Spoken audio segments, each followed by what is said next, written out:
Et bonjour petits fougères de YouTube, on se retrouve pour une nouvelle lecture de sciences humaines et sociales, toujours sur l'ordon, et donc toujours pas vraiment une lecture de sciences humaines et sociales, toujours une lecture de la médiocrité humaine. Ça ne change pas, ça ne change pas. On est sur un nouveau chapitre. Empuissantiser les idées. Bonjour Mayuni, je débarque et je comprends pas ce que tu lui reproches dans le fond.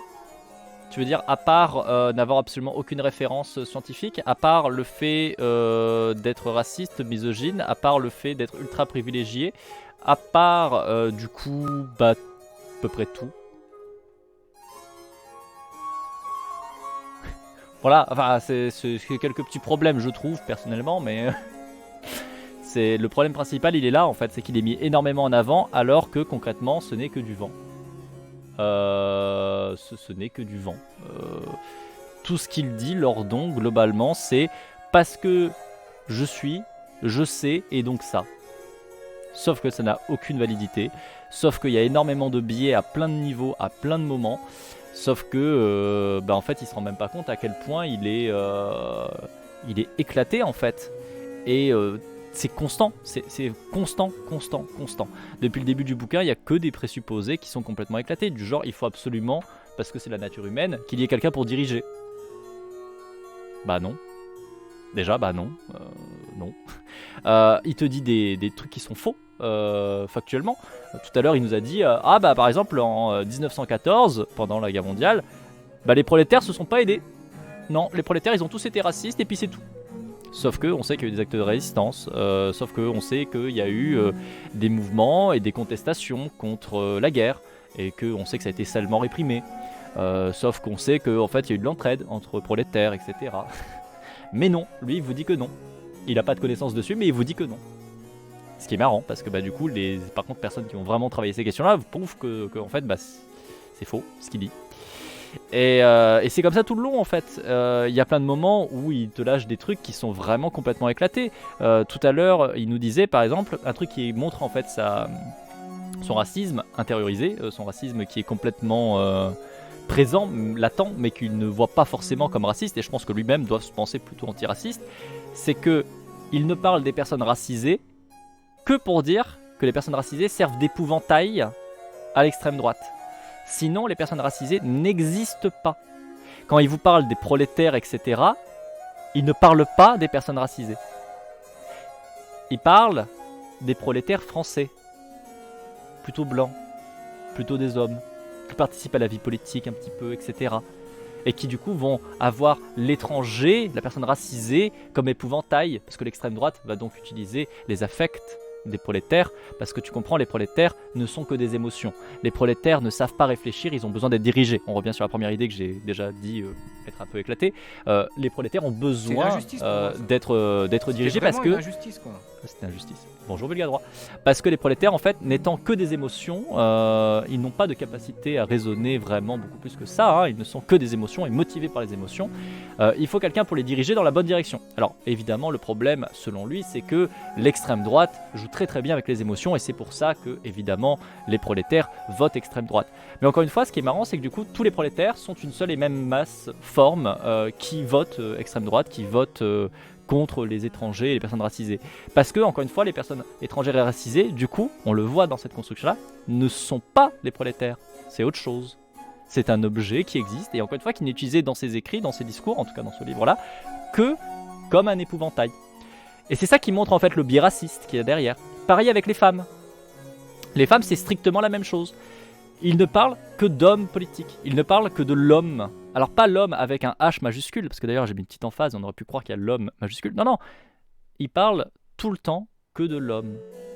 La femme n'existe pas, sauf de temps en temps où il parle de la femme exactement de la même manière qu'il parle des personnes qui sont du coup racisées, où il va dire ah bah par exemple il y a des mouvements misogynes, etc. Et donc ils vont s'attaquer aux femmes, etc. Mais sinon elles n'existent pas. Et c'est quand même assez exceptionnel. Enfin, ça montre encore une fois la construction qu'il y a derrière, qui est complètement misogyne en fait, au même titre qu'il est complètement raciste. Alors que le profil type du Le Pen prolétariat en France est clairement le migrant sans papier et plutôt noir, encore une affaire de quasi-esclavage des sans-papiers noirs dans l'agricole qui vient de sortir dans l'actualité. Étonnant. étonnant. Bonjour à toi Dayon, j'espère que tu vas bien et que tu te portes bien. Donc voilà, c'est vraiment constant, constant, constant. C'est son manque de connaissances, voilà, surprise, mais en fait non, pas surprise. Hein. Son manque constant aussi de capacité à dire qu'il existe des choses en fait qui ont été développées en sciences humaines et sociales. Voilà, ça n'existe pas. Il nous l'a dit plusieurs fois, textuellement, au début du bouquin notamment, il nous dit que la seule chose qui permet de comprendre la politique contemporaine, c'est Spinoza. Voilà. Pour lui, la seule chose qui permet de près ou de loin de comprendre la politique contemporaine, c'est le prisme de vision de Spinoza, philosophe mort depuis 4 siècles. Parce qu'apparemment, il ne s'est rien passé en 4 siècles, il n'y a absolument pas tout un champ de recherche qui travaille ces questions-là, il n'y a pas du tout, même plusieurs champs de recherche qui ont travaillé ces questions-là, qui étudient la politique, le fonctionnement politique, etc. Ça n'existe pas, les sciences humaines et sociales n'existent pas, voilà. Il n'y a que Spinoza qui existe, même s'il est cané depuis 4 siècles, c'est le mec le plus adapté pour comprendre la politique actuelle, voilà. On est sur ce niveau-là, vraiment, et c'est encore une fois, c'est constant.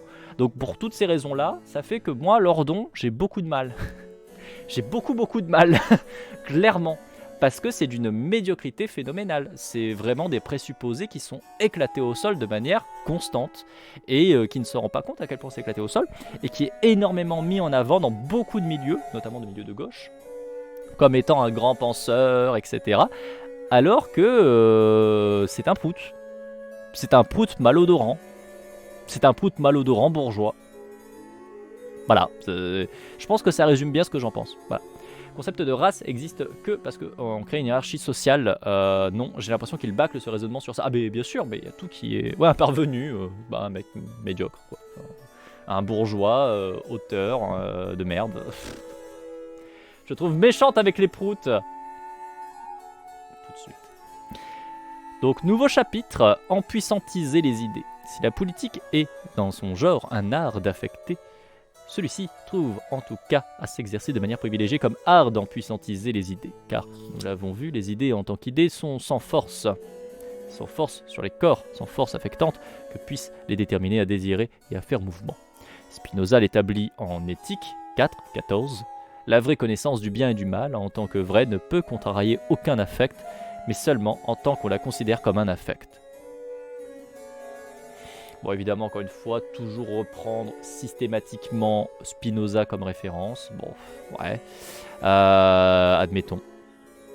Comme on sait, c'est une phrase que Bourdieu reformulera pour son propre compte en disant qu'il n'y a pas de force intrinsèque des idées vraies, pour ajouter aussitôt qu'il voit là la phrase la plus triste de toute l'histoire de la pensée.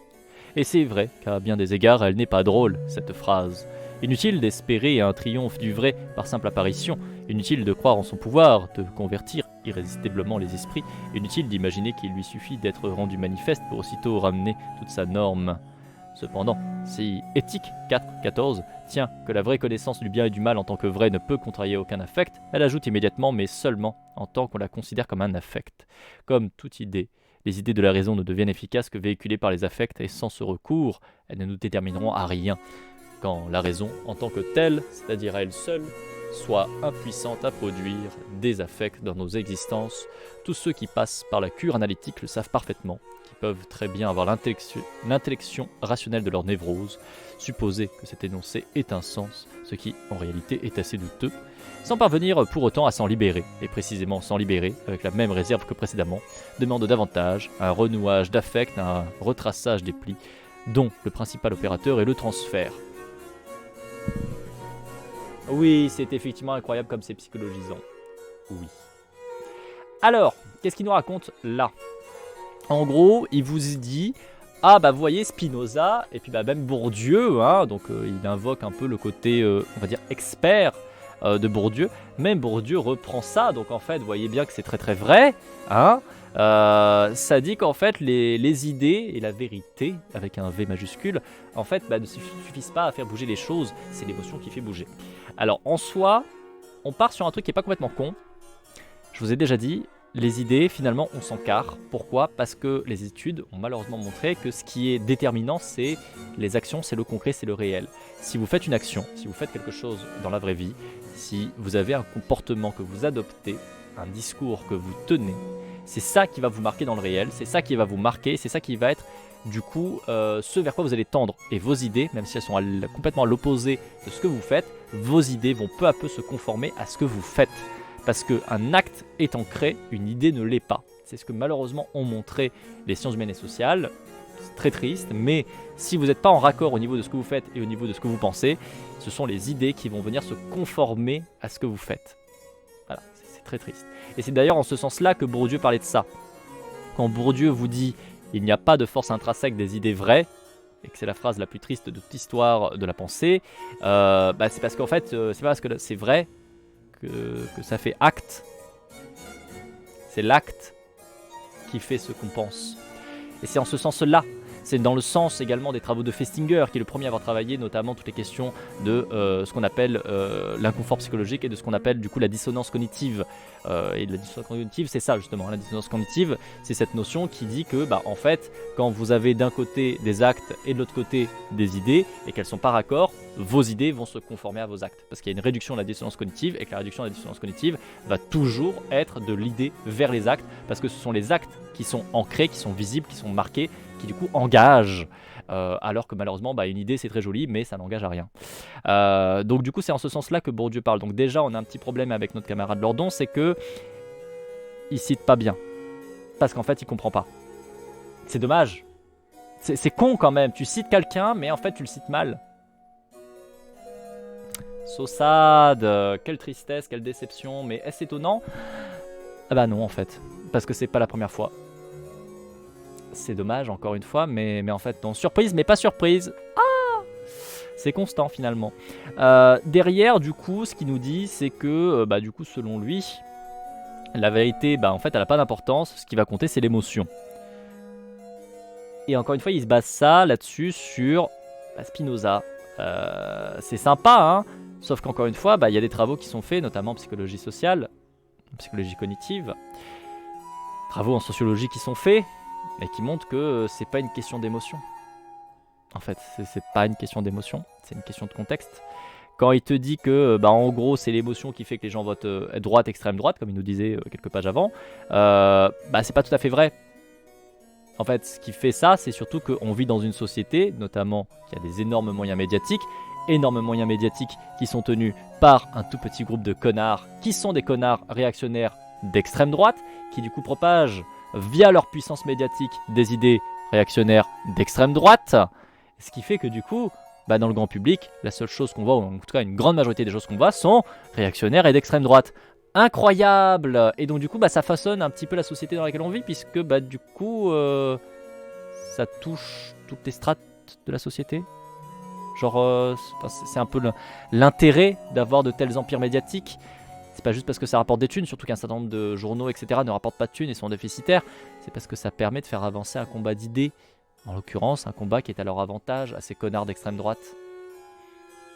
Incroyable, incroyable. Mais non. Mais non.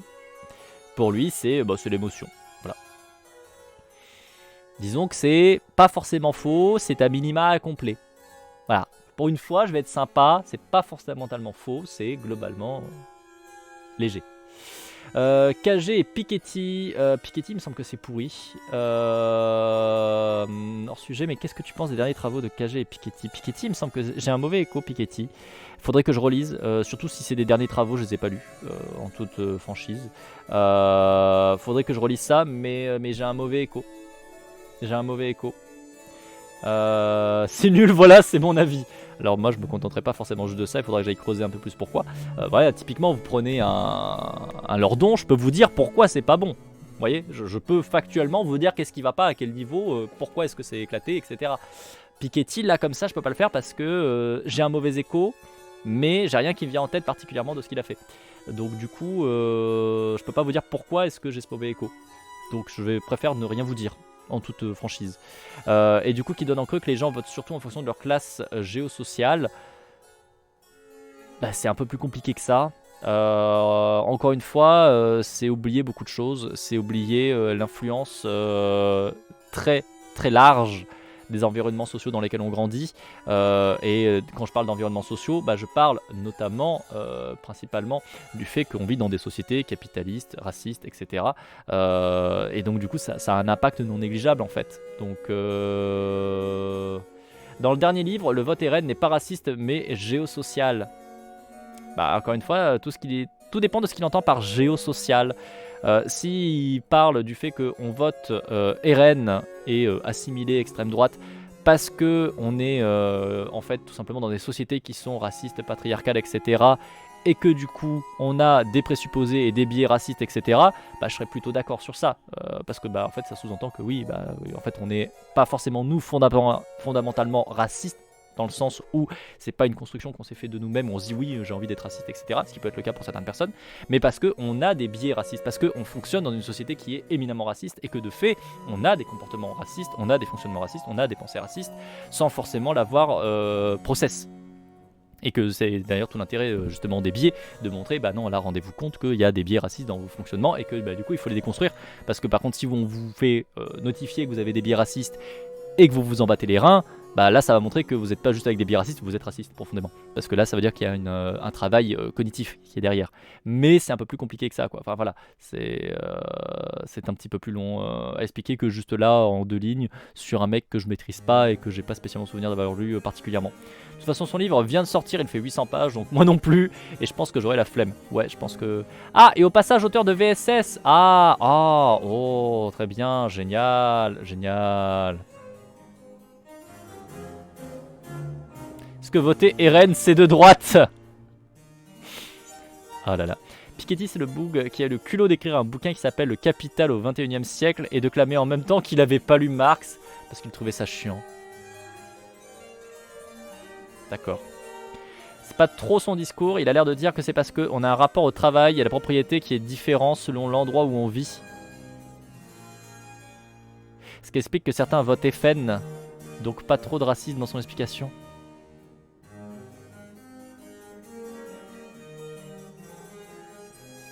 Mais c'est qui ce Piketty? Ça me dit quelque chose. Hein. En plus, je vois une gueule, j'ai une image mentale d'une gueule. Il fait quoi dans la vie? Piketty, économiste, écrivain. Non mais c'est bon, tout est dit. Pardon, mais tout est dit. Et effectivement, je vois bien sa gueule. Ouais, trou de balle, hein. Ah, mais il descend de la grande bourgeoisie industrielle. Il est lui-même anciennement technicien. Oh, et sa mère est issue d'un milieu bien plus modeste, employé de banque.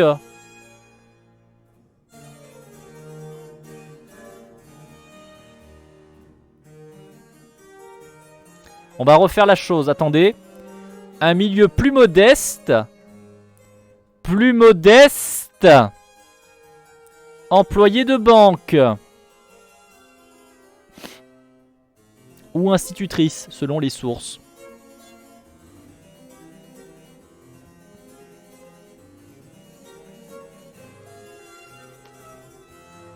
Ah ouais. Ah ouais.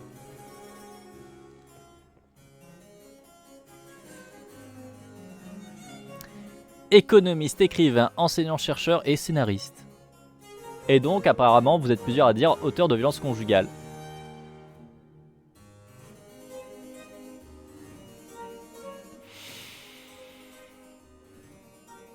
Waouh, ça donne envie hein. Ah bah oui, je vois là dans la page plainte pour violence conjugale.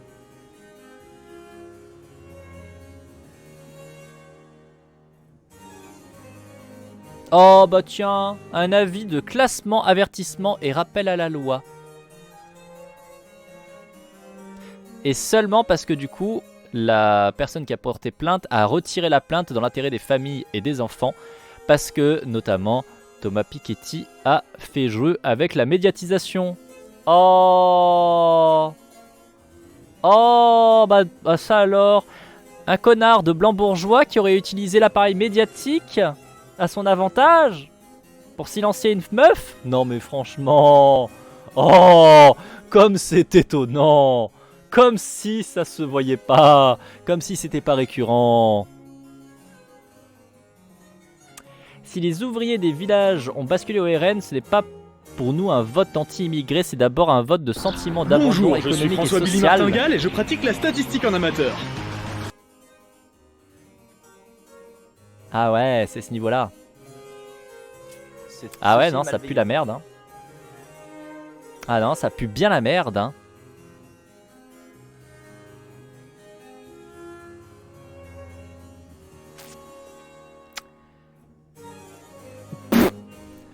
Pardon. Alors attendez, je vais rigoler, je vais énormément rigoler. Je vous cite la page Wikipédia. Ne rigolez pas trop de votre côté. Économiste reconnu, il est un spécialiste des inégalités économiques. Ses travaux dans ce domaine sont multiples. D'abord théoriques et normatifs, ils ont pris, à partir de la fin des années 1990, une perspective historique et statistique.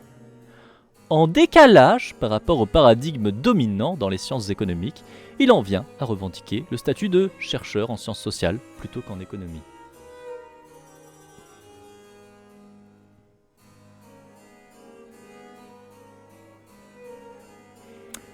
PTDR, qu'est-ce que ça veut dire pour ceux qui ne comprennent pas trop le sous-entendu? En fait, ça veut dire en gros, le mec se donne un statut, il s'invente un statut, en l'occurrence donc plutôt de chercheur en sciences sociales, qui sort de sa grosse tête. C'est tout. Concrètement, il n'y a rien qui le reconnaît. La plupart des gens qui bossent dans le domaine lui disent « Non, t'es pas vraiment raccord avec ce que dit le consensus scientifique », mais lui il dit « TKT, j'ai raison. TKT, je sais. » Je vaux mieux que vous.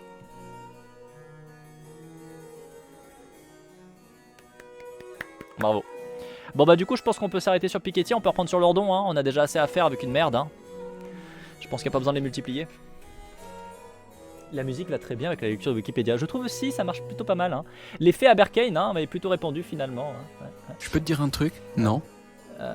Ouais mais il dit des choses très intéressantes sur le fait que les richesses sont pas bien réparties. Ça en plus le pire Sansai hein, c'est qu'il y a vraiment des gens qui utilisent ça premier degré hein. C'est ça qui me fait péter un câble hein. Il y a vraiment des gens qui vont vous dire premier degré oui mais non mais quand même attendez une fois il a donné la bonne heure quand même hein.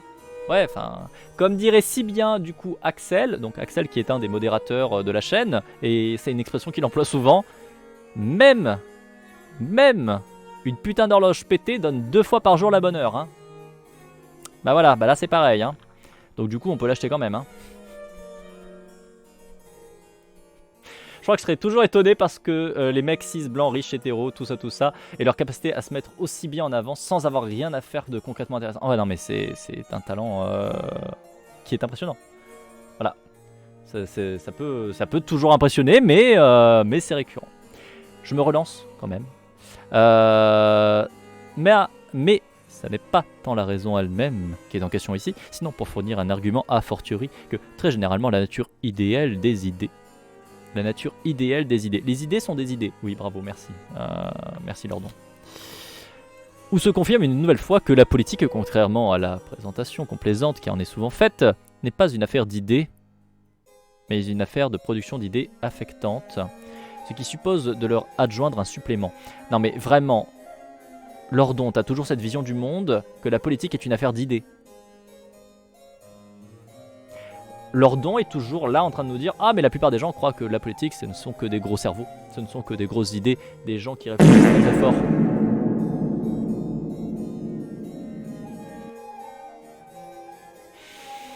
Mais en même temps, est-ce que c'est très étonnant venant de la part d'un mec qui part toujours du principe qu'il faut absolument, nécessairement, quelqu'un pour diriger, parce que les gens sont trop cons pour être dirigés, parce qu'ils ne sont qu'émotions, alors qu'il faut quelqu'un qui a le gros cerveau. C'est pas Glitch à mon avis, je pense que c'est plutôt Céron.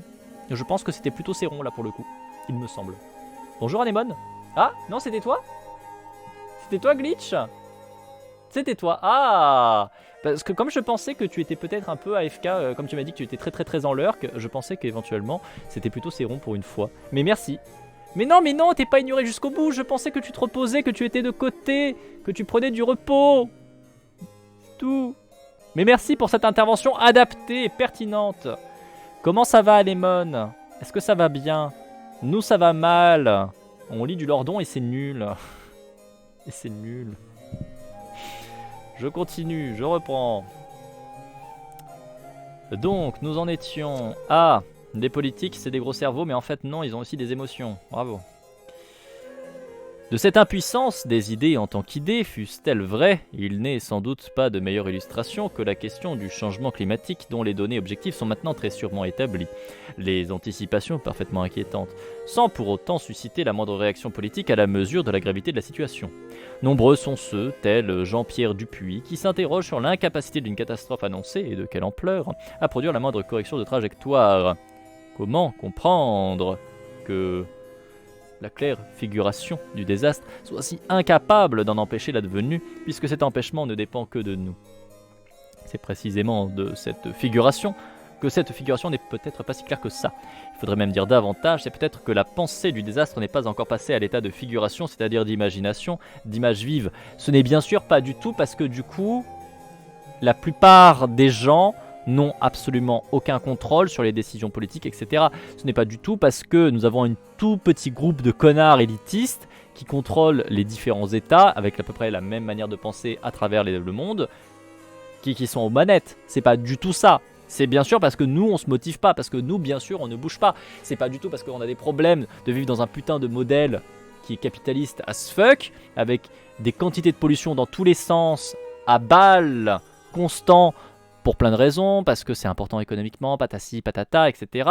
C'est parce que toi, là, petit Jean-Michel, tu ne penses pas, par exemple, à baisser de 5 degrés ton chauffage en plein hiver, alors que tu es mal isolé. C'est pas du tout parce que tu utilises trop d'eau, toi.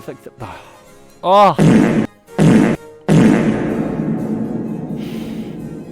c'est toi, petit Jean-Michel, qui utilise un peu trop d'eau quand tu fais tourner une machine, et pas du tout parce que là, t'as la grosse entreprise, je sais pas quoi, qui consomme à balle d'eau dans tous les sens. Hein. L'image que je me fais de Lordon dans ma tête, le HPI de Lady Croco, est parfaitement adapté. À partir de là, c'est clair que c'est n'importe quoi. C'est parfaitement adapté. Voilà, soyez plus performatif dans votre militantisme, hein, s'il vous plaît. Bah oui, oui. On peut nous libérer le prout pour 30 secondes. Je vous autorise à envoyer quelques petits proutes de temps en temps, mais voilà. Faut peut-être pas trop déconner non plus. Je peux citer des noms pour des boîtes qui consomment de l'eau. J'en ai plein à côté de chez moi. Ben, on en a tous plein. On en a tous plein.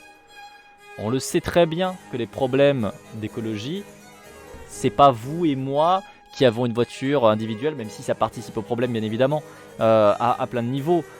Le problème, c'est la société capitaliste. C'est le fait qu'on consomme à balle de ressources pour toujours produire plus pour du vent. C'est le fait qu'à l'heure actuelle, il y a 40% de la production alimentaire mondiale qui est gâchée, qui n'est pas consommée, qui est jetée. C'est le fait qu'on détruit des quantités phénoménales d'endroits, de terrains naturels pour récupérer quelques petits composants pourris, pour essayer d'avantager nos sociétés à nous capitalistes européennes au détriment de tous les autres peuples et nations qui existent à la surface du globe. Hein. Y a plein de trucs en fait. Mais non, Lordon il vous dit c'est vous là, vous vous mobilisez pas. Franchement, honte à vous. Vous êtes anticapitaliste et franchement, vous avez un téléphone. Vous abusez quoi.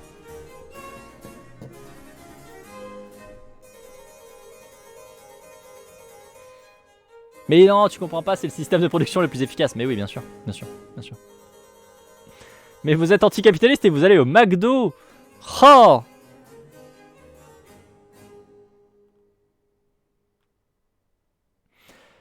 Bref. Ça me fume comment la musique derrière s'énerve avec toi. Mais oui! La musique est adaptée. La musique aussi. La musique elle dit non mais j'en peux plus, hein. Lordon nique ta race. Hein. Je peux faire une intervention, bien sûr. Aucun problème. Même un prout, tu as le droit.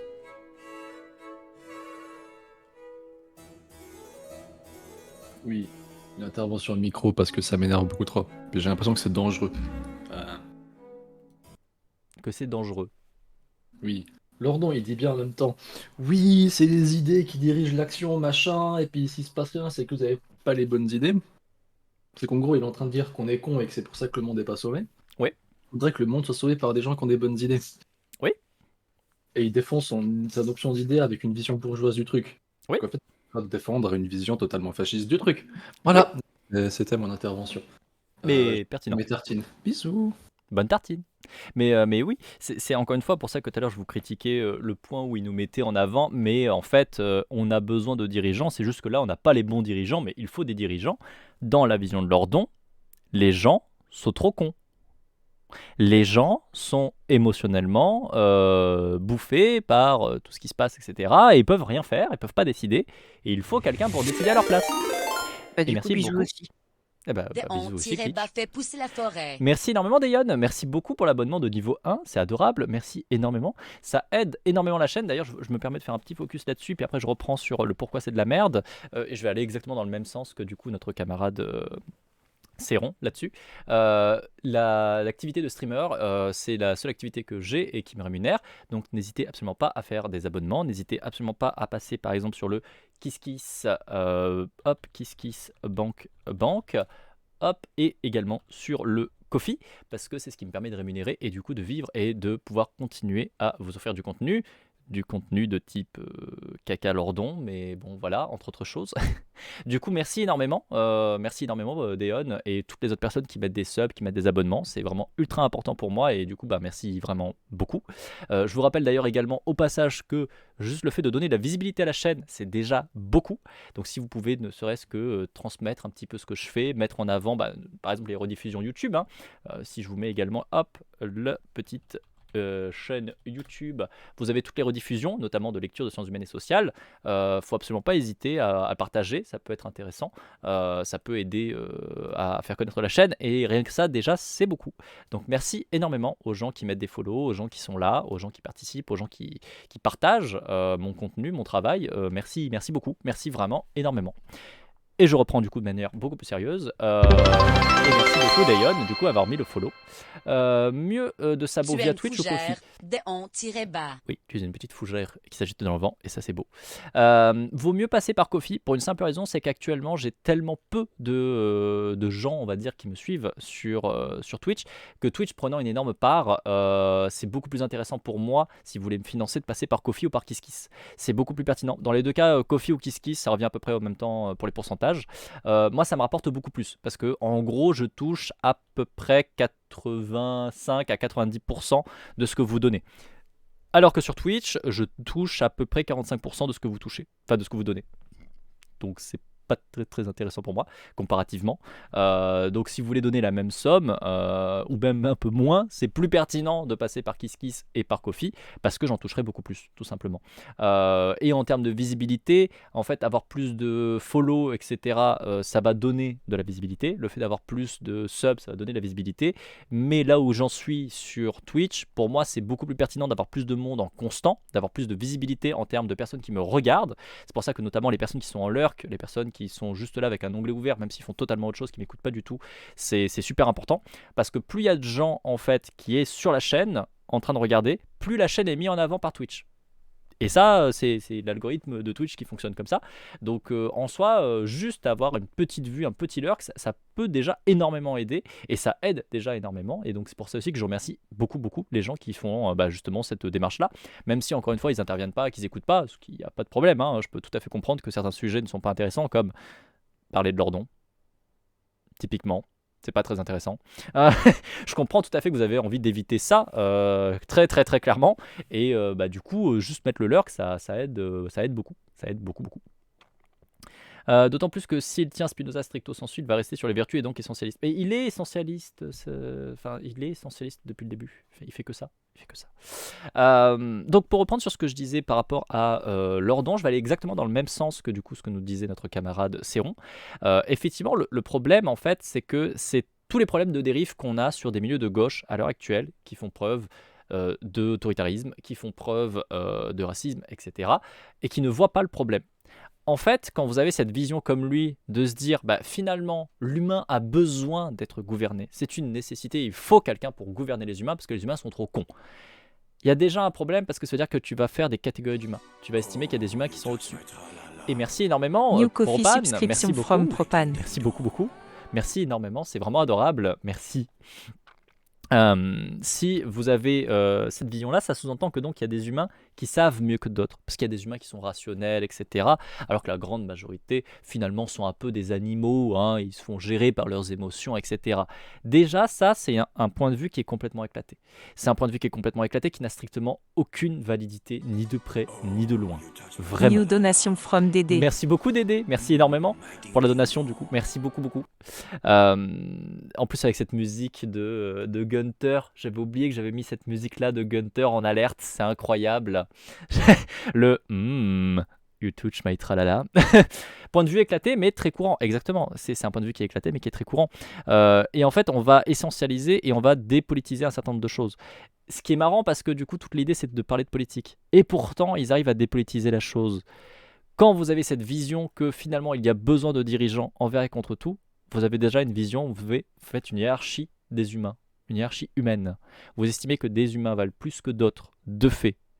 Et ça, déjà, c'est complètement éclaté parce que ça ne peut amener qu'à une seule chose, c'est à une vision du monde dans laquelle, puisqu'il y a des humains qui valent moins, il y a des humains qui doivent avoir moins. Enfin, c'est le principe de base qu'il y a dedans, quoi. C'est le pouvoir blanc, ça, de dépolitiser la politique. Ouais, je pense qu'il y a un peu de ça, effectivement. Au-delà de ça, il va vous rajouter aussi cette notion du « moi je vous dis quoi faire, mais c'est pour votre bien ».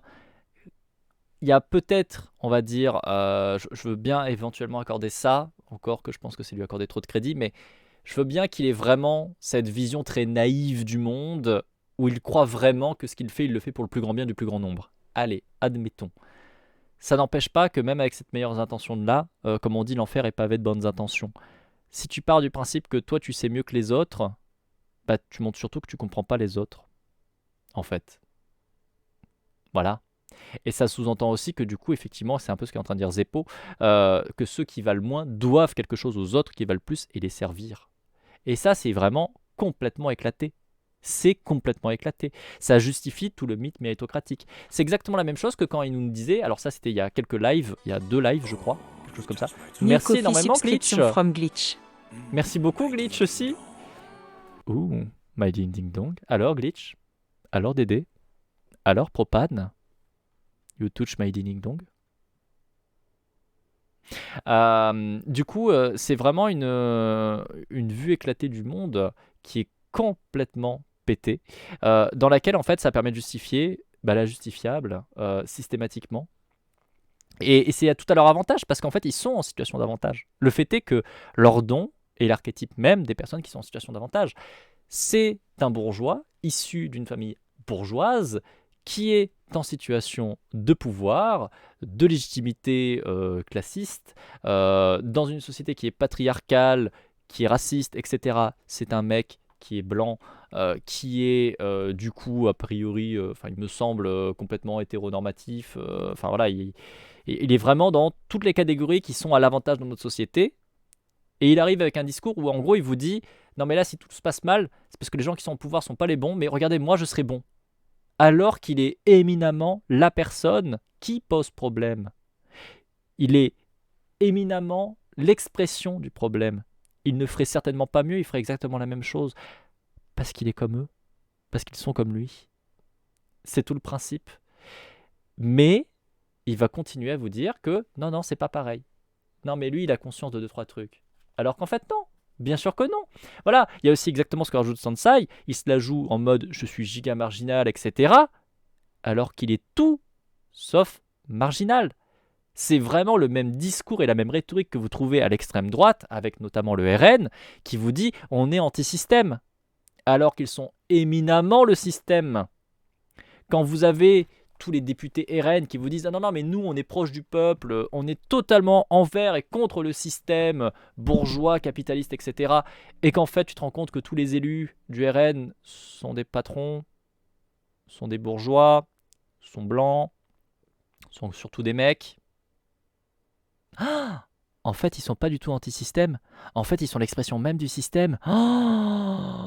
Surprise. Et là, c'est exactement le même genre de réflexion. C'est pour ça que moi, je pète un câble quand vous avez systématiquement des trous de balles, comme lui, comme d'autres. Voilà, et justement, j'allais venir dessus, Fred. Merci, tu me devances, mais oui.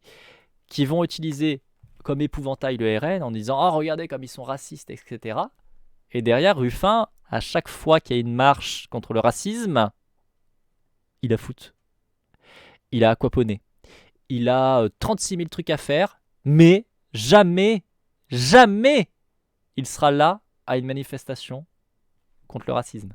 Jamais. Jamais. Ah, d'accord. C'est marrant quand même. On peut reprendre aussi des personnes qui ont été élues, qui ont été au pouvoir, hein, qui étaient de gauche, et qui nous disent ah non, mais nous, on est de gauche, nous, on est avec les prolos, nous, on est là pour le peuple. Et qui font des lois où en fait ils s'attaquent à des personnes racisées, où en fait ils font fermer les centres qui sont justement là pour donner un petit peu d'égalité aux personnes racisées, qui viennent à grands coups de bulldozer. Mais attention, eux ils sont de gauche donc c'est ok. Bah non en fait. Alors là, la personne à qui je pensais, c'était pas un PS, c'était un communiste. C'était un communiste, j'ai oublié son nom par contre, qui a été au gouvernement il y a quelques années, parce que c'était avec, enfin il y a même plus que quelques années, c'était peut-être sous Chirac ou avant, je sais plus. Mais bref, on était sur un communiste quoi, et voilà, on est dans la merde, on est dans la grosse merde raciste, hein, qui fait exactement les mêmes choses que le RN, mais étonnamment, qui passe tout son temps à dire non mais nous on n'est pas raciste, le RN est raciste, mais nous on est autre chose, nous on n'est pas facho. Pourtant ils ont des fonctionnements tout aussi fachos, donc bref. Bon miam du coup à toi Glitch, bon miam à toi. Après au RN, la candidate est une bourgeoise héritière d'une dynastie politique vivant dans un château, mais c'est une femme donc franchement anti-système, hein. Non pas chevènement, si, non pas chevènement. Je sais plus. Puis voilà, on peut reprendre sur un cadre beaucoup plus récent, niveau Parti communiste, le candidat Parti communiste, Roussel.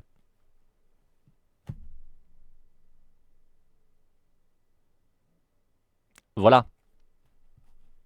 Fin de la blague.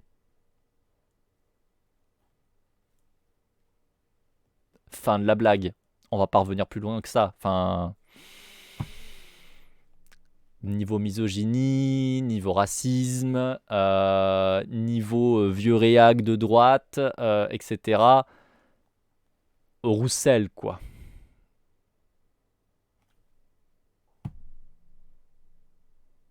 Roussel.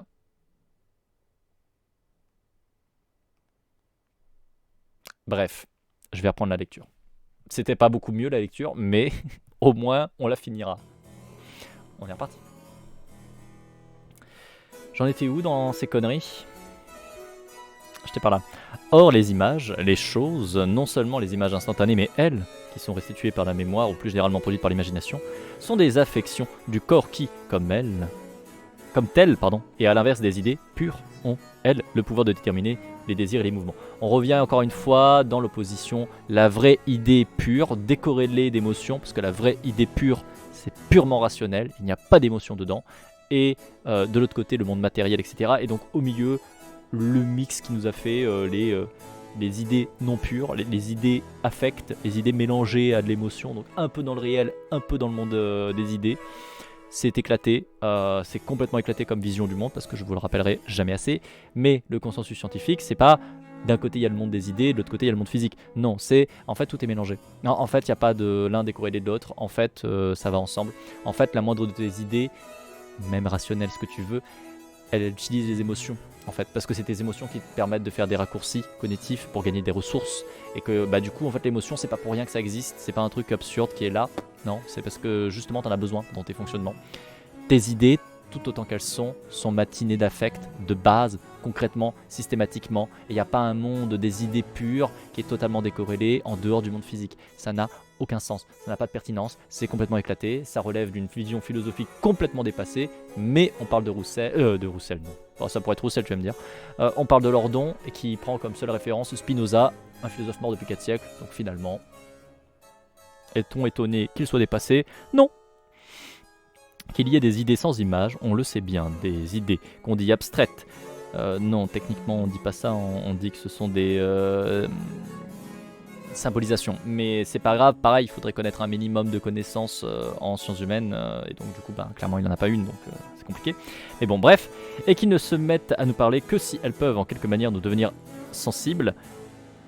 Non, c'est pas tout à fait vrai non plus, mais bon, bref, c'est pas grave. C'est bien, par exemple, toute la fonction du schématisme chez Kant. Bah oui, tiens, pourquoi pas mettre un peu de Kant, que d'organiser la présentation des concepts à l'intuition, c'est-à-dire sous une forme sensible. L'étymologie même du mot théorie, de théorein, qui signifie voir, n'atteste-t-elle pas indirectement, elle aussi, cet effort en vue de la sensibilisation des idées? Mais sensibiliser les idées, c'est bien les doter de puissance, puisque c'est leur associer des affections du corps, par exemple des images, et les rendre alors capables d'affecter, pourvu du moins qu'elles soient d'intensité suffisante. Car en ces matières, tout est question de degré et de puissance, de rapport de force, passionnel, éthique. 4, 7. Encore une fois, Spinoza.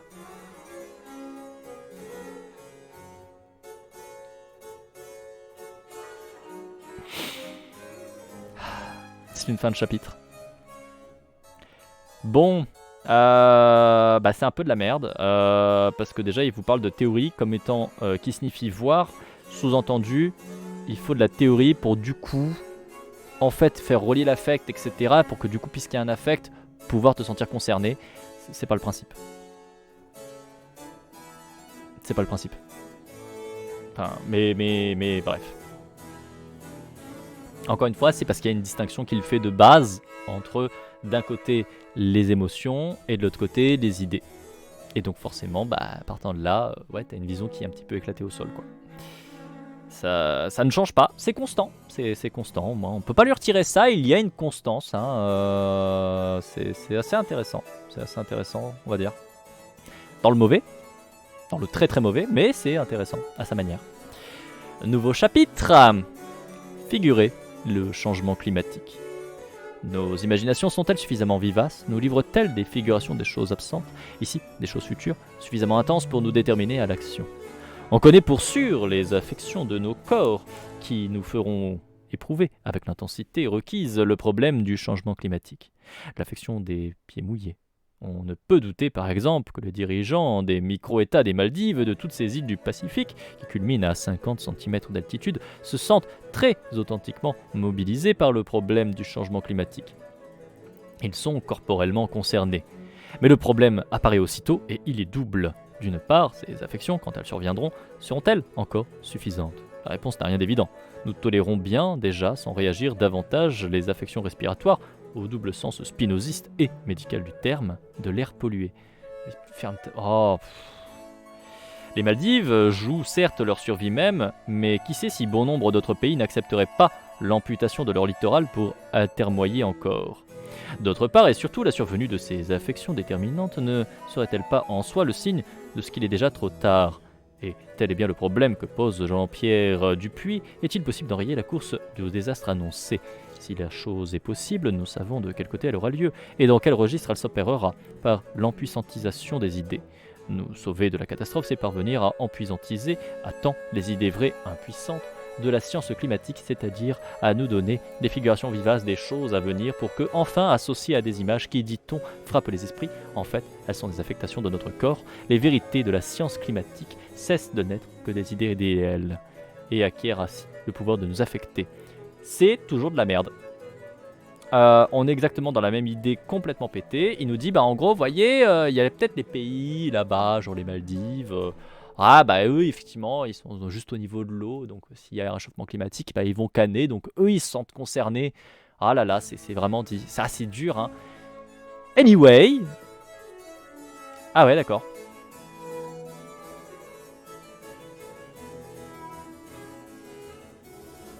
Ok. On en est là. Tu dis juste anyway et tu passes à autre chose, quoi. Concrètement, c'est ce qu'il nous raconte, hein.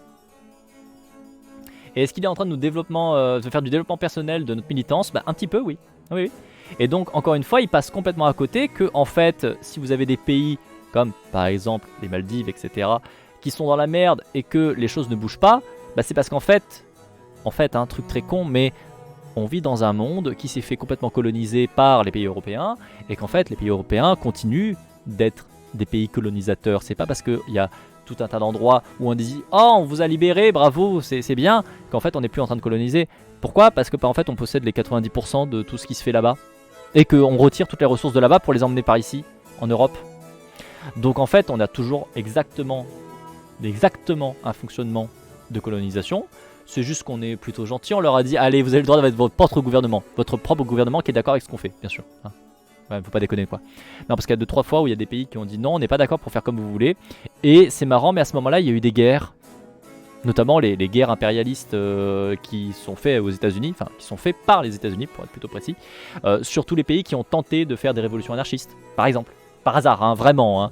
Tous les pays d'Amérique latine qui ont tenté plus ou moins de dire en fait on vous nique et allez vous faire foutre, on va faire un petit peu les trucs de notre côté et penser à notre gueule, essayer de genre arrêter d'être des colonies. Tous ces pays-là sont mangés des gros embargos militaires, voire des actions militaires concrètes, ont eu étonnamment des financements de la part des États-Unis sur des milices bourgeoises, etc. Hein, genre le Chili, par exemple, entre autres choses. Voilà, des sanctions financières, c'est ce que je disais un peu dans l'embargo, mais effectivement, voilà, on a énormément de choses qui montrent très clairement que nous sommes toujours dans un système de colonisation. Toujours. Toujours. Ça ne change pas.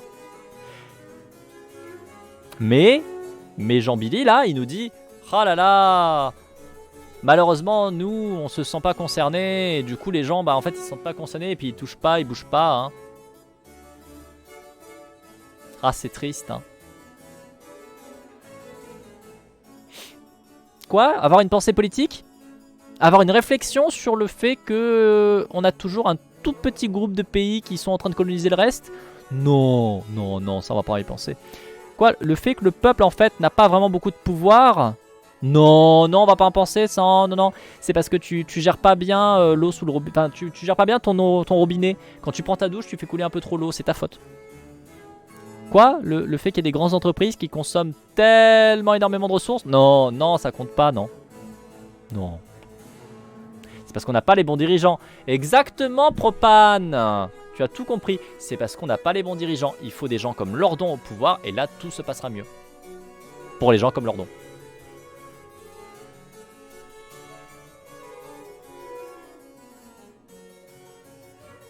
Vous savez à quoi je pense? Je vais vous faire écouter un truc. Il y a sur la chaîne un contenu particulier que je fais. Ça s'appelle Stellaris. C'est un jeu de gestion stratégie dans l'espace. Et quelqu'un a fait un peuple qui est, je pense, parfaitement adapté à ce que nous propose Lordon. Attendez, hein, je vous cherche ça. Voilà. Je vous laisse écouter. Vous allez voir, c'est exactement ce que nous propose Lordon. Hein.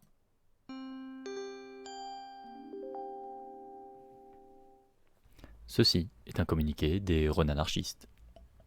Bonjour. Nous vous informons que le projet de mise en place d'une utopie réservée aux Gupiltover, l'incroyable peuple avec à sa tête la magnifique et sublime reine Métallicorne, est actuellement en marche. Nous avons donc besoin que vous libériez l'espace afin de nous laisser mettre en place notre utopie. Cette utopie qui mettra à égalité tous, sauf vous. Veuillez procéder à votre élimination dans les plus brefs délais par le choix que vous préférerez. Le suicide est tout à fait autorisé. Merci. Au revoir. Ceci était un communiqué des renarchistes. Voilà. Ça, c'est exactement ce que vous propose Lordon. C'est marrant, hein? On est vraiment pile poil ça, hein. D'ailleurs, dans ta partie actuelle, Métallicorne n'est plus la reine. Effectivement, dans la partie de Métallicorne, enfin dans la partie qu'on a lancée, Métallicorne s'est fait jarter de son statut de dirigeante des renanarchistes, Saussade, parce que en fait, c'est un peuple d'anarchistes. C'est un vrai peuple d'anarchistes de droite. Vous savez, c'est des libertariens, quoi. Et donc du coup, en fait, ils sont d'accord tant que c'est un des leurs qui dirige et qu'ils chient sur tous les autres. C'est des Suisses. Le jour où les Suisses sont des anarchistes, tu m'appelles, hein. Tu m'appelles, hein. On est reparti dans la lecture. Heureusement, il existe des lieux où ces idées idéales se trouvent d'emblée dotées d'un tel pouvoir. Par définition, le champ scientifique...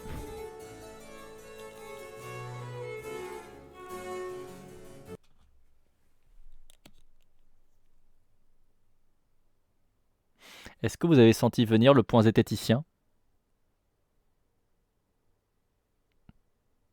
Est-ce que vous aviez vu venir le point zététicien?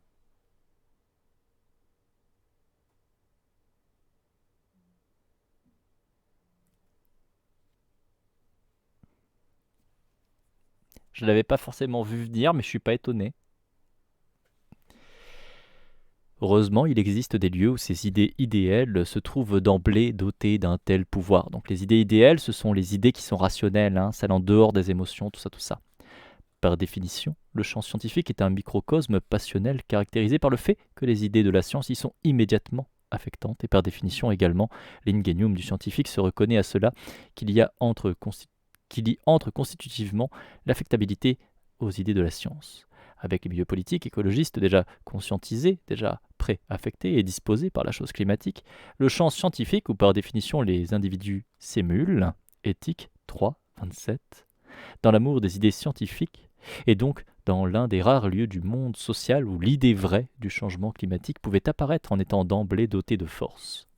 Toute la question est alors celle des moyens de la faire sortir de ces biotypes pour lui faire prendre un pouvoir d'affecter plus étendu et la convertir d'idées scientifiques en idées politiques.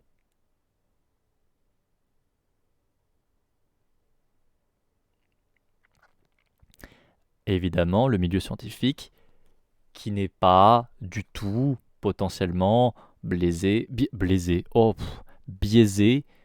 par hasard le patriarcat, le capitalisme, le racisme, etc. etc. Il a dit quoi? De la merde. Blasé aussi, ouais, moi je suis blasé, moi je suis en bout de course, je suis désolé,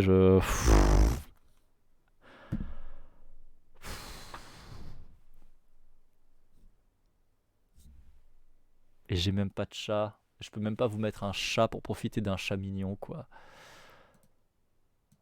On n'a que la médiocrité. On n'a que ça.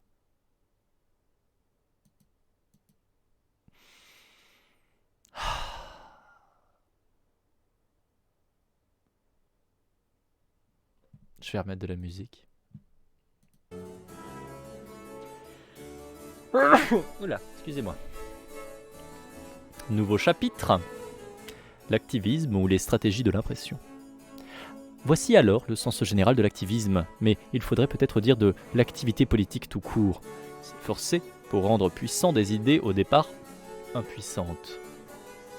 Je t'envoie un truc pour te détendre? Oui.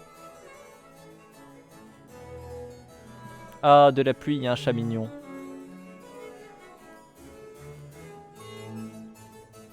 Ça a l'air bien. Moi, il n'y a pas de pluie. Ah, quoique, il y a dû y avoir un peu de pluie maintenant parce que je vois que le mur est trempé, mais là, il n'y a pas de pluie. Et je suis déception. Je suis déception. Je suis déception. On reprend. Je propose Numa Numaye. On pourrait.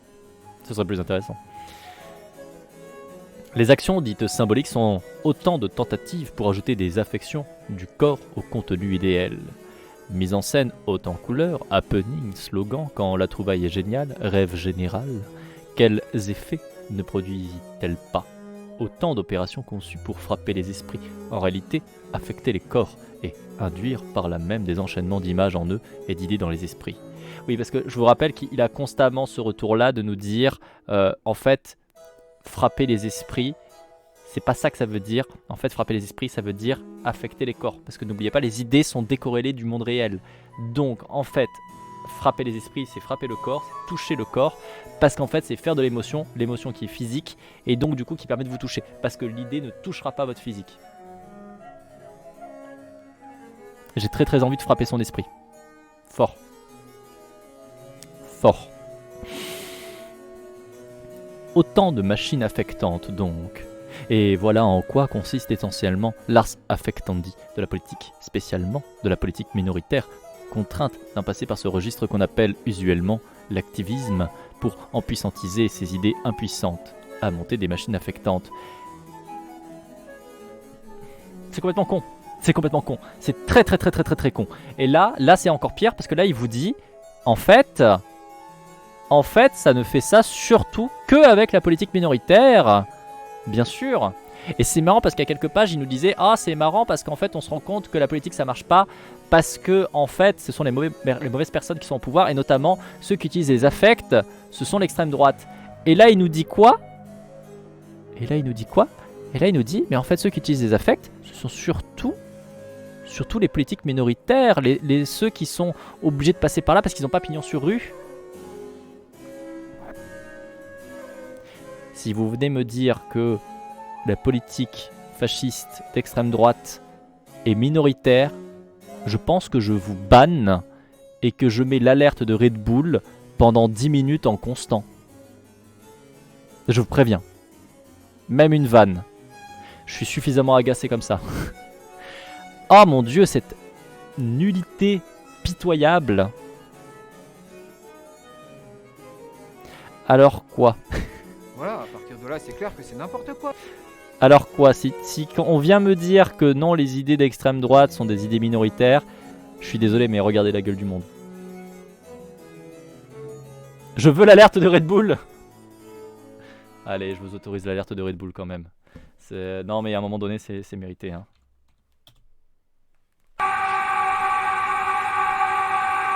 Mais pas pendant 10 minutes. Ah non mais enfin bref. C'est Lordon sur 20. Lordon sur 20. J'ai pas envie de me sacrifier à dire un truc pété hein. Ouais non, peut-être pas déconner non plus. Je reprends. C'était où que j'en étais dans cette merde? Là. Et surtout à tenter d'affecter la méta-machine affectante, les médias. Oui, parce que les médias, bien sûr, ne sont pas du tout des moyens militants, ni de près ni de loin. Et bien sûr, les médias sont une méta-machine affectante.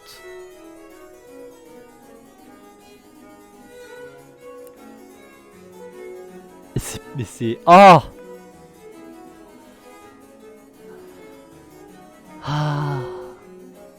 Je suis désolé, je vais changer de musique, j'en peux plus du Clavquin. J'ai suffisamment de merde classiste en tête. J'ai besoin d'autre chose. Alors un prout, pourquoi pas, mais... Ça va être bien. Et je sens que Glitch va me dire, je veux la musique.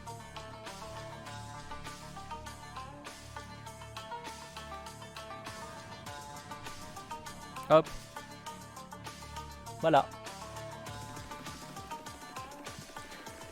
Avant aujourd'hui, j'avais entendu parler de Lordon, 70% en mal, 30% en bien. J'ai 30% de fréquentation que je questionne. Et c'est bien pire que ce que j'imaginais. Ah ouais hein.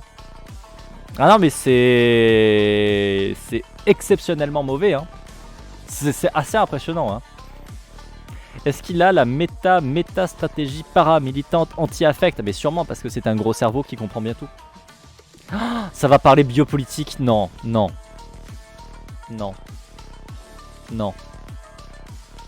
parce que ça c'est des références beaucoup trop obscures qu'il faut pas mettre en avant. Hein. Pitié.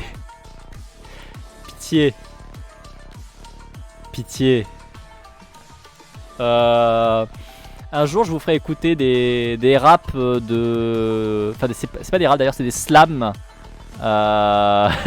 Des slams de gens très discutables. Ça pourrait être drôle et triste en même temps. Je reprends. Prendre la méta-machine affectante des médias, c'est le nord magnétique de la politique des affects, sa constante obsession. Affecter les médias affectants, monter des petites machines affectantes pour affecter la grosse et jouer ainsi du bras de levier est logiquement devenu le b.a.-ba de l'activisme qui peut, à 10 ou 15, espérer toucher des millions stratégiquement archimédiennes. Avec des effets très volatiles, sans doute. Non mais gros. Le mec il est en train de te dire en gros, bah en fait les médias c'est un truc à part, neutre, puis voilà. Et donc bah, le jeu des politiques c'est d'essayer de toucher les médias. Les médias sont éminemment pas neutres. Putain. Quand tu regardes ne serait-ce que 30 secondes qui c'est qui détient les médias, tu te rends compte que globalement c'est 8 pélos qui se battent en duel, qui sont tous des mecs blancs bourgeois friqués as fuck. De droite conservateurs. Vous croyez vraiment qu'à un moment donné, les médias sont censés être neutres? Sans déconner? Vous croyez vraiment qu'à un moment donné, les politiques, c'est eux qui essaient de faire bouger les médias et pas l'inverse? Ou en tout cas plutôt, parce que je pense que les politiques jouent très bien leur propre jeu de leur côté, hein. Je pense que les médias sont tout autant politiques que les politiques. Les médias c'est aussi neutre que le péage du coca, bah ouais hein.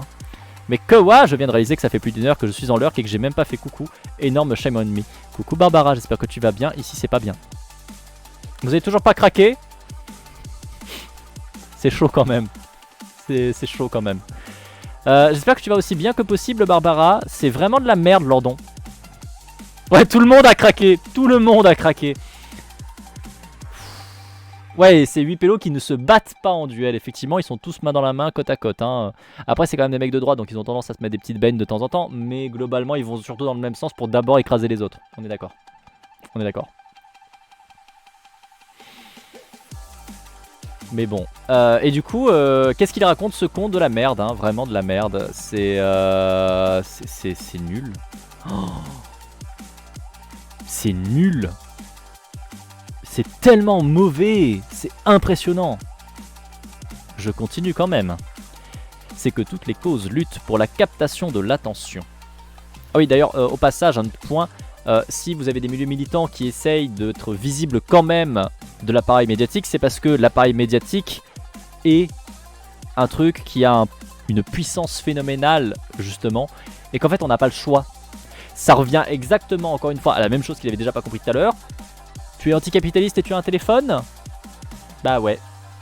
Tu es militant ou militante et tu essayes d'être visible par les médias? Bah ouais, en fait. Parce que t'as pas le choix. Parce que c'est pas toi qui fais les putains de règles, en fait.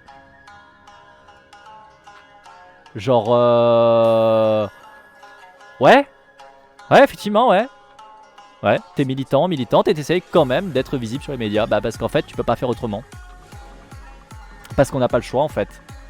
C'est vraiment le même niveau que tout à l'heure, le coup du mais t'es anticapitaliste et t'as un téléphone. Bah ouais. Apparemment, toi, t'es un humain mais t'as pas de cerveau, donc bon. Ceci dit, apparemment, on peut quand même faire des trucs un peu rigolos de temps en temps. Ça me rappelle quand j'expliquais pourquoi Poutou fait du Poutou quand il passe à la télé. Bah bien sûr. Et d'ailleurs vous avez des interventions qui sont très intéressantes de Poutou, où justement il dit mais en fait j'ai même pas le choix, je suis pris au piège. Parce que si je fais pas du Poutou, si je fais pas ce qu'on attend de moi que je fais, on ne me voit pas, on ne m'entend pas. Le seul moment où on peut faire entendre vaguement ce que je dis, et c'est déformé, c'est pourri et compagnie, c'est quand je fais ce que la télé attend que je fasse. Parce que si je le fais pas, on me donnera pas de visibilité. On me remettra pas en avant. Donc je suis obligé de faire le Poutou.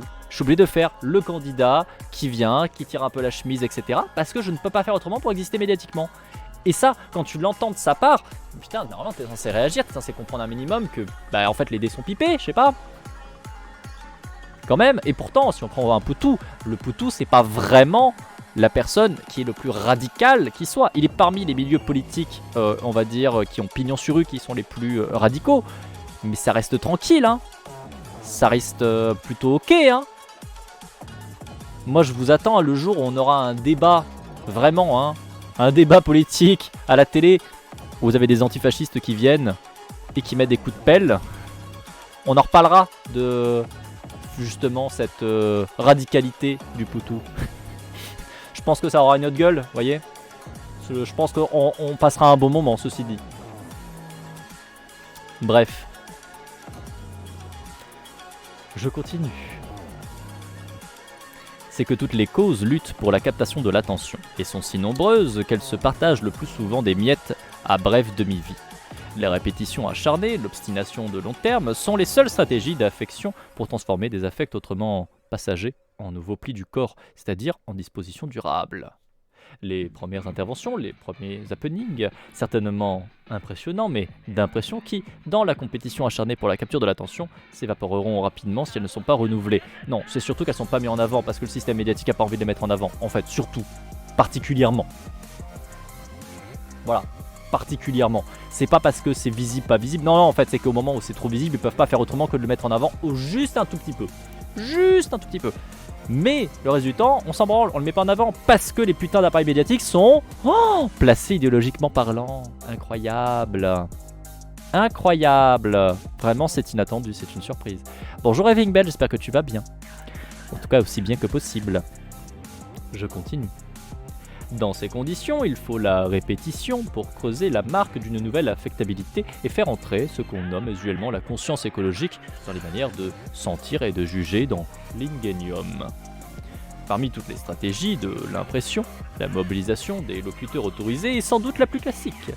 L'endosse d'une cause par des personnalités n'est pas autre chose que le recyclage de leur capital symbolique. Mais celui-ci lui-même est en soi une puissance sociale, c'est-à-dire un pouvoir d'affecter. Quelle en est d'ailleurs l'origine? La réponse spinozienne, parce qu'évidemment Spinoza, toujours Spinoza.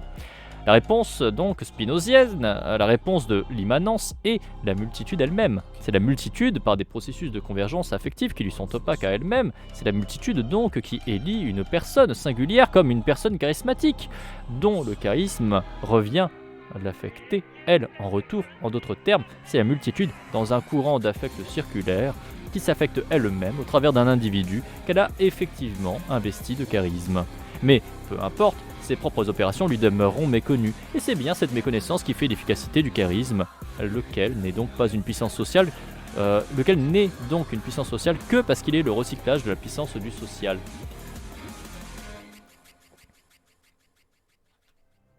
C'est de la merde.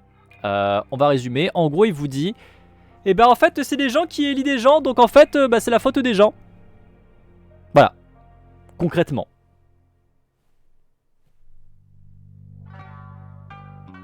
Voilà, c'est vraiment ça le gros niveau d'analyse de Lordon qui vous explique que Spinoza est la seule manière de comprendre le monde politique moderne. C'est Spinoza a dit, les gens élient des gens, donc du coup c'est leur faute.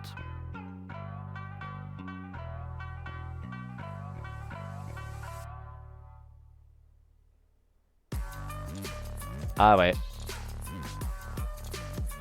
Ah ouais. Spinoza qui date de quand déjà? Ah oui, 4 siècles, c'est vrai. C'était quoi le régime politique majoritaire il y a 4 siècles déjà? Entre vous et moi? On rigole?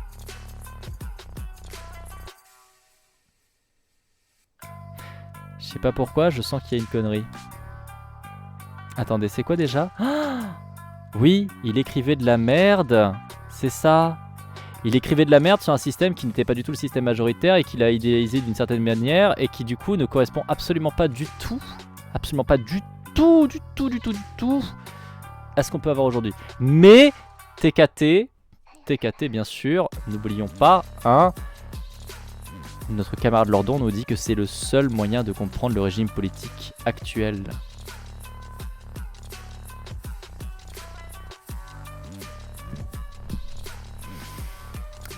Ah là là, heureusement que tu es là, Lordon. On aurait du mal à définir le bas de l'échelle de notation. Vous savez, c'est important d'avoir, à un moment donné, des exemples de ce qui est particulièrement mauvais, de ce qui est vraiment le fond du fond. Vraiment le fond des chiottes. Le fond des chiottes qui est bouché depuis 3 mois dans une colonie de vacances abandonnée. Vous voyez, le truc qui est vraiment pourri au maximum, qui a eu le temps de macérer, etc., qui a eu des rejets peut-être par les égouts de la ville d'à côté, etc. Vraiment le truc bien pourri, dégueulasse, quoi. C'est bien et c'est important d'avoir cette notion-là, de savoir vraiment le maître étalon de ce qu'il y a en bas, de ce qu'il y a le plus en bas, vraiment en bas. C'est important. Parce que comme ça, on peut savoir facilement où est-ce qu'on se situe, quoi. C'est important. Ce qui va se passer. Eh bien, nous allons bientôt manquer de l'eau. Et c'est pourquoi je bois devant vous un verre d'eau. Je vais boire un verre d'eau. Et du coup, merci. Bon appétit et bonne journée, peut-être plutôt. Bonne journée à toi, Solaris. Merci beaucoup d'avoir été là jusqu'à présent. J'espère que tu as passé quand même un bon moment malgré tout. Courage pour l'Ardon. Oh. Wow. C'est dur. Non, là on fait une pause parce que j'en peux plus. C'est chaud, hein. C'est vraiment chaud de médiocrité. C'est vraiment de la merde. Quand je pense qu'on donne des notes négatives à des élèves pour des fautes d'orthographe et que Lordon prendra jamais le moindre zéro pour ça, au contraire, il se fait encenser.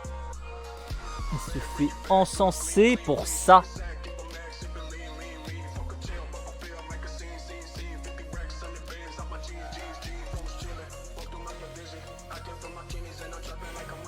Et il est vénéré, ouais, il y a une forme quand même où vraiment t'as des gens qui sont en mode ah quel grand penseur, vraiment, il faut que vraiment il nous redéfinisse qu'est-ce qu'on doit faire, qu'est-ce qu'on doit penser, etc.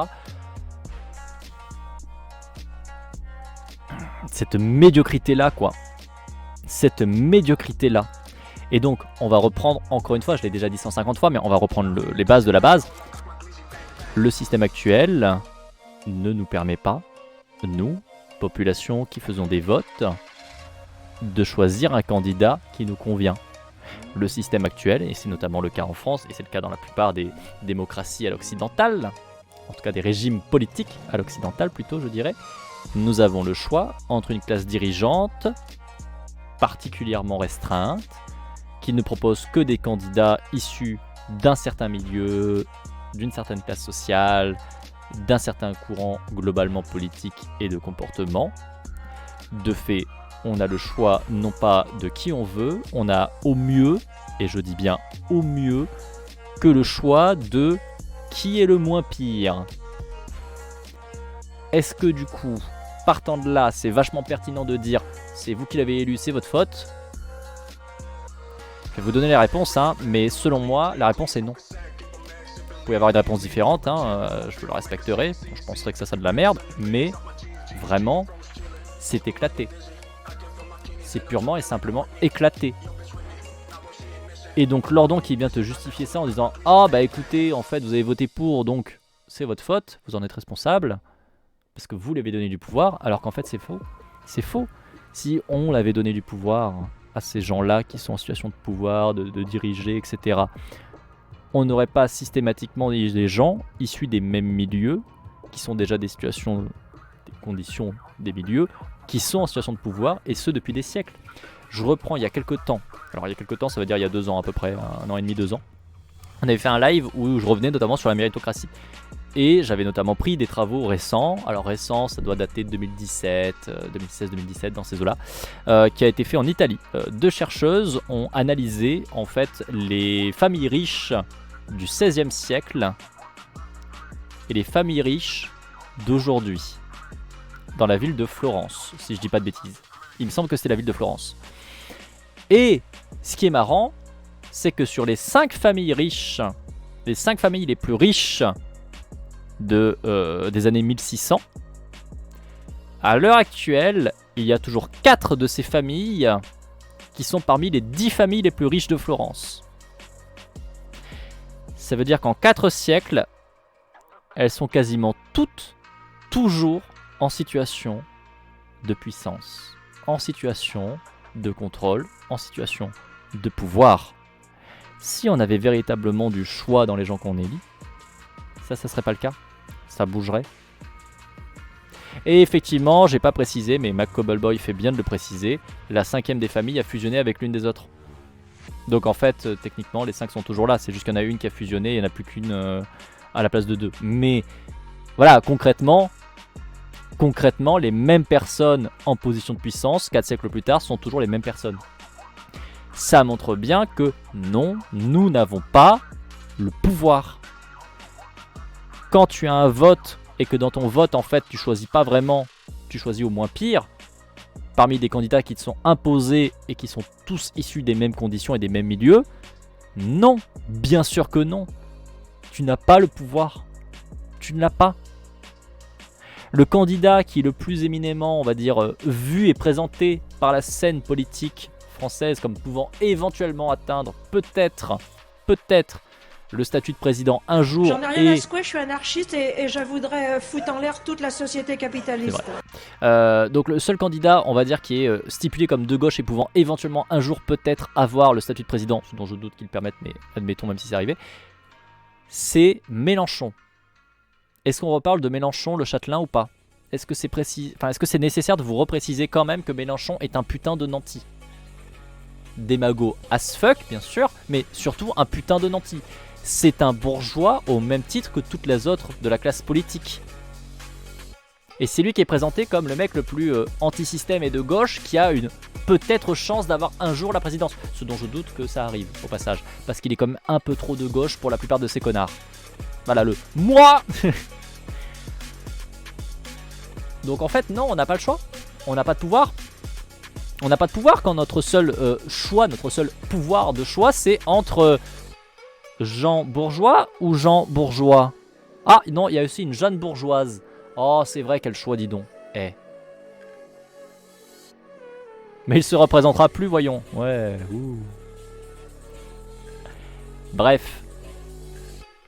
Je continue à la lecture. Je crois que j'ai vu le marqueur de VOD, ceci dit. J'ai pas vu le marqueur de VOD. J'ai vu le marqueur de VOD. Je vais finir le chapitre. Il est presque fini. Je finis le chapitre et je couperai là-dessus pour la VOD. L'homme charismatique a un affect commun sur pattes, un affect commun en personne. Dépositaire d'un affect commun, celui-là même qu'il a fait homme charismatique, il est, eo ipso, doté du pouvoir d'affecter en commun.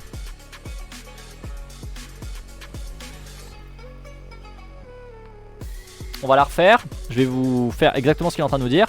Regardez, Macron a été élu, donc Macron de fait est une personne charismatique. Donc Macron, de fait qu'il est une personne charismatique et qui a été élu, a les affects, les émotions du peuple. Donc le peuple le suit et l'aime.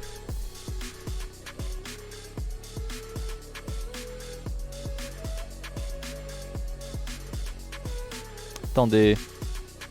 Je crois que ça correspond pas tout à fait à l'état réel du truc. Attendez, je crois qu'il y a un truc qui correspond pas tout à fait. C'est quoi déjà? Ah oui, c'est vrai! Tout le monde déteste Macron. À part les macronards qui sont relativement peu nombreux et qui sont globalement tous, des petits blancs bourgeois. C'est vrai, c'est vrai. Par contre, c'est ce que raconte Macron. Voilà, à partir de là, c'est clair que c'est n'importe quoi. J'ai pas compris ça moi. Bah attends, l'homme charismatique est un affect. Alors l'homme charismatique, c'est parce que juste avant, alors je sais pas si t'étais là, juste avant il nous fait tout un paragraphe pour nous expliquer qu'en fait, l'homme qui est élu, parce que évidemment je reprécise, mais nous avons un gros billet très misogyne avec Lordon, il n'existe que des hommes, voilà, hein, c'est pas l'homme avec un H majuscule, c'est l'homme, parce qu'il n'y a que des hommes politiques, voilà, hein, bien sûr. Voilà. Donc l'homme politique qui est élu est un homme charismatique, parce que s'il est élu, c'est qu'il est investi du charisme. S'il est investi du charisme, c'est parce que les gens l'ont élu. Voilà, ça c'est la réflexion qui nous met juste avant. C'est le paragraphe que j'ai déjà réagi dessus tout à l'heure et sur lequel je crois que tu es arrivé quand moi j'étais en train de réagir dessus. Là, il nous raconte l'homme charismatique, donc cet homme élu, et qui est donc charismatique parce que les gens l'ont élu, est un affect commun sur pattes, un affect commun en personne. Il représente les émotions des gens, parce qu'il est élu. Comme il est élu, il est les émotions des gens. Les gens l'ont élu parce que les émotions, parce que les gens élisent parce qu'ils sont émotionnels. Rappelons-le ça aussi, c'est quelque chose qui nous expliquait tout à l'heure. Les gens, le peuple élit des gens parce qu'ils sont émotionnels, parce qu'ils n'ont pas de réflexion, ils ont surtout de l'émotion. C'est d'ailleurs pour ça que le peuple se fait avoir par l'extrême droite, parce que l'extrême droite joue avec les émotions. Et donc du coup les gens se font avoir et votent extrême droite. Voilà, c'est ce qu'il nous explique un peu plus tôt.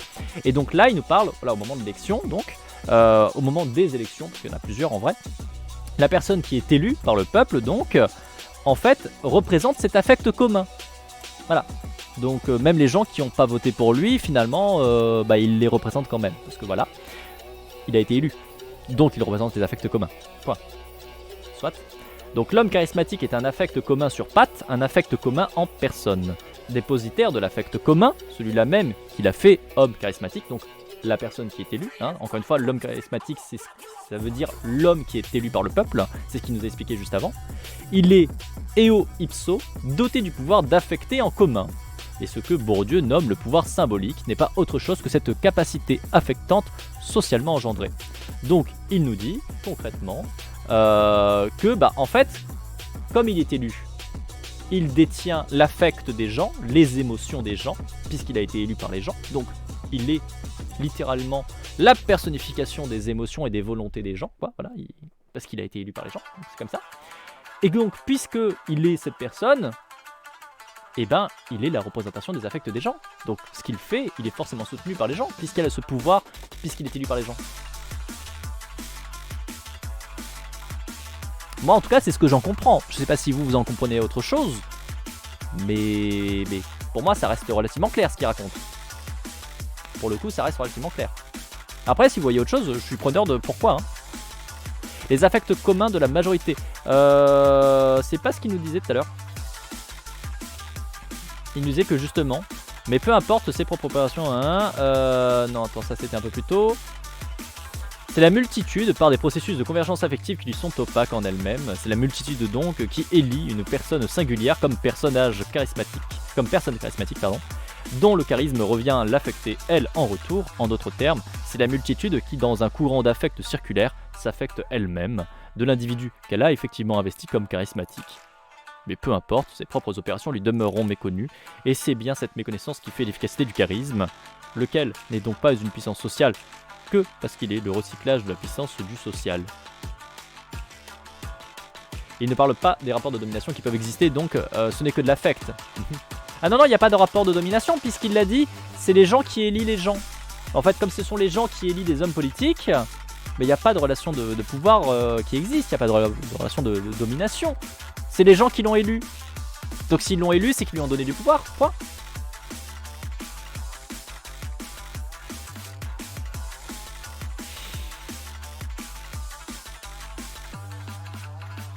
Il n'y a même pas, tu vois, un truc qui me fait tilter, Raving Bell, il n'y a même pas la notion d'affect commun de la majorité. Il est même pas foutu de parler du fait que c'est une majorité, et encore c'est discutable, qui a élu un mec en particulier. Il en est même pas capable. Il en est même pas putain de capable. C'est ça qui me fait péter un câble, c'est vraiment cette médiocrité absolue. Pour lui, la multitude a donc élu quelqu'un, donc ce quelqu'un est l'élu de la multitude, point. Ah non, ça, il sait pas nuancer son discours. Ça c'est clair qu'il sait pas nuancer son discours, ni de près ni de loin. Mais même au-delà de la nuance, c'est que ça, il a des présupposés. Il a des présupposés qui sont pas juste une question de nuance. Quand factuellement, il te dit que, c'était le cas tout à l'heure, le peuple a besoin d'être dirigé parce que le peuple est dans l'émotion, et que du coup, il ne peut pas se diriger, il ne peut pas se coordonner, etc. Il faut quelqu'un pour les diriger et les amener dans le bon sens, parce que il saura mieux qu'eux, parce qu'il saura être détaché de l'émotion, ce que le peuple ne peut pas faire, parce que le peuple est émotion. Bah ça, c'est pas une question de nuance, c'est une question que c'est complètement éclaté comme vision du monde. Et c'est d'ailleurs comme ça qu'il justifie le fait qu'il y a des gens qui votent extrême droite. Parce que pour lui, du coup, c'est parce que l'extrême droite contrôle l'émotion. Et donc bah du coup, les gens se font avoir et votent extrême droite. Mais on pourrait tout à fait avoir des gens très très raisonnés, comme lui par exemple, ou des gens comme lui, qui sauraient nous amener à faire des bonnes choses pour le bien commun de nous-mêmes. Il glorifie la figure du chef. Ah mais complètement, mais à balle, mais à 200% il glorifie la vision du chef. C'est infernal, c'est infernal. Ça fait très le discours classique d'animalisation du peuple, oui. Comme quand on parle de grogne, de bas instinct, etc. Mais totalement Barbara. Le fameux ce peuple a besoin d'une dictature, CF l'Espagne à la fin de Franco, il leur faut un roi. Ouais, mais c'est ce qu'il nous dit. Et bonjour à toi du coup Wifka, j'espère que tu vas bien et que tu te portes bien. Il nous a également plein de présupposés qui sont complètement éclatés sur le fait que par exemple d'un côté il y a le monde des idées, les idées pures, rationnelles, en dehors de l'émotion. De l'autre côté il y a le monde matériel, ce qu'on fait, ce qu'on évolue, etc.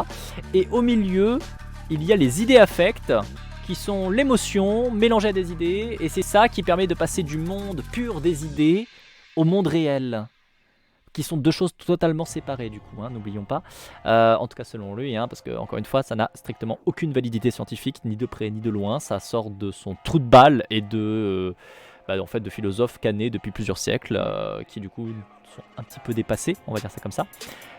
C'est vraiment, il y a plein de trucs qui vont pas à plein de moments. Il y a plein de trucs qui vont pas à plein de moments, c'est incroyable. Et là encore une fois, il nomme Bourdieu pour essayer de passer une petite référence. Regarde, j'ai mis Bourdieu, ah là là, incroyable.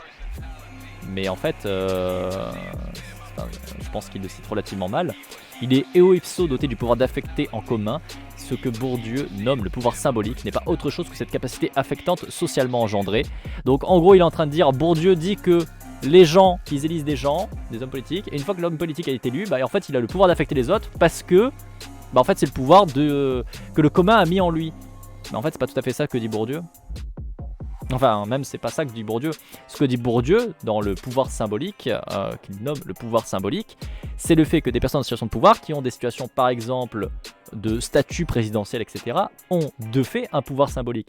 Techniquement, ce pouvoir se repose sur le fait qu'on obéit aux règles, etc., mais c'est pas parce qu'on lui a donné ce pouvoir qu'il a ce pouvoir symbolique. Il l'a parce que de fait il est dans une position où il exerce déjà ce pouvoir. Et que le pouvoir symbolique est justement quelque chose qui est pérennisé dans le temps, qui est construit socialement et imposé aux gens.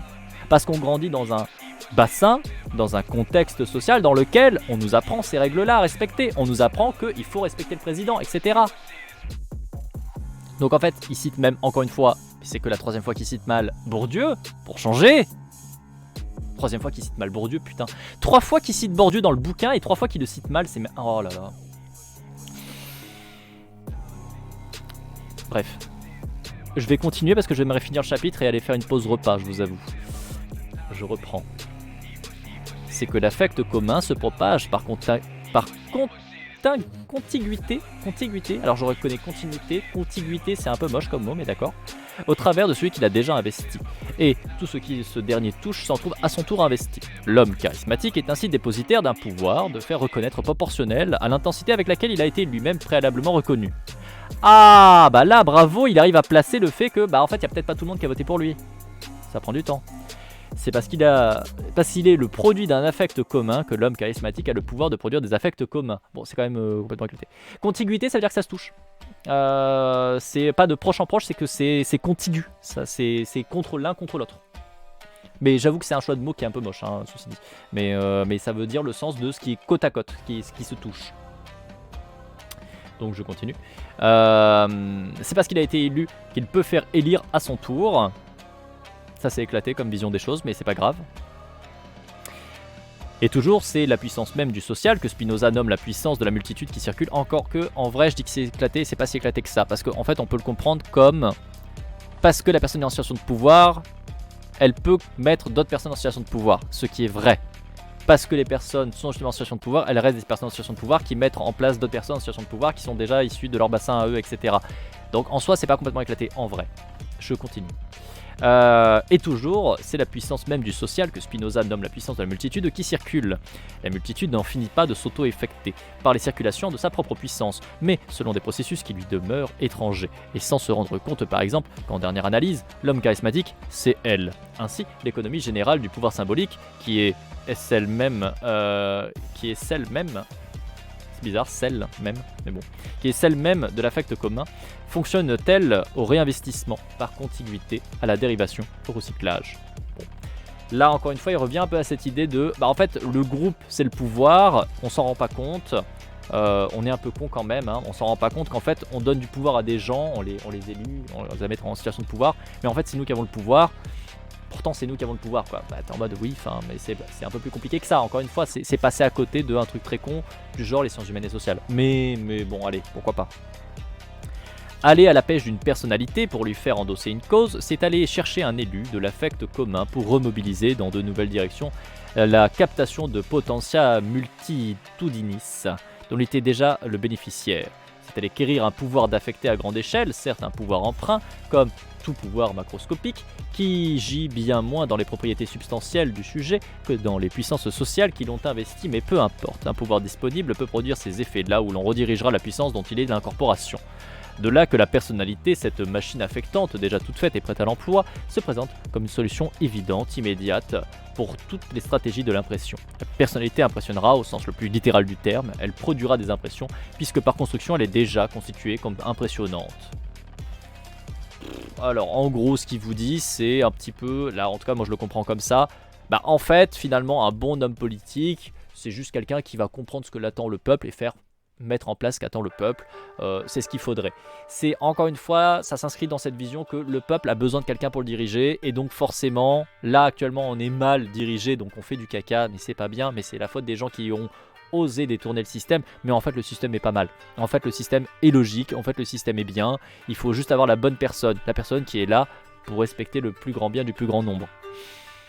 Bon, c'est toujours tout autant éclaté, puisqu'encore une fois c'est lié, les relations de domination, les relations de pouvoir au sein de nos sociétés, le fait qu'on est dans des sociétés qui sont capitalistes, qui sont libérales, qui sont misogynes, qui sont racistes, etc. etc. etc. Voilà. Mais bon, hein. En gros, il est pro-système représentatif avec un mandat impératif. Bah ouais, c'est un peu il faut qu'il y ait un empire en fait. Mais en même temps, ça revient avec son Imperium et compagnie. Hein. Il faut qu'il y ait quelqu'un de bien intentionné, l'homme providentiel, comme nous dit Barbara. Hein. Il nous faut l'homme providentiel, le tyran éclairé. Il nous faut cette personne qui aura tout pouvoir pour nous diriger et nous amener dans le bon sens. On en aura besoin pour le respect de la démocratie, pour le respect de tous. On a besoin de quelqu'un qui ait tous les pouvoirs de notamment pas écouter le peuple pour l'amener là où il faut l'amener. Waouh! Waouh! Trop bien! Merci Lordon, vraiment. Ah là là, bonjour l'anti-stream, j'espère que tu vas bien, nous on va mal. Ah putain, on vient pour du médiocre, bah écoute, tu vas être bien servi, hein, parce que...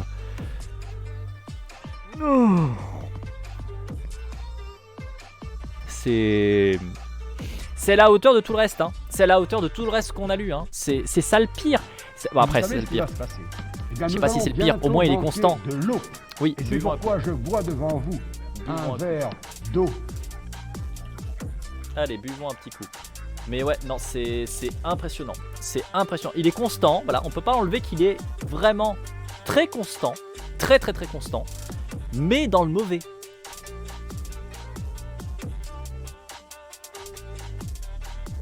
Ah, bordel. Donc pour ceux qui arriveraient éventuellement en cours de route, comme Lentille, vous arrivez sur une fin de VOD, donc du coup pour YouTube on s'arrête là. Des bisous petite fougère de YouTube, on se retrouve très bientôt pour la suite de la lecture de sciences humaines et sociales, et donc ça veut dire la suite de Lordon. Youhou. Des bisous petite fougère de YouTube.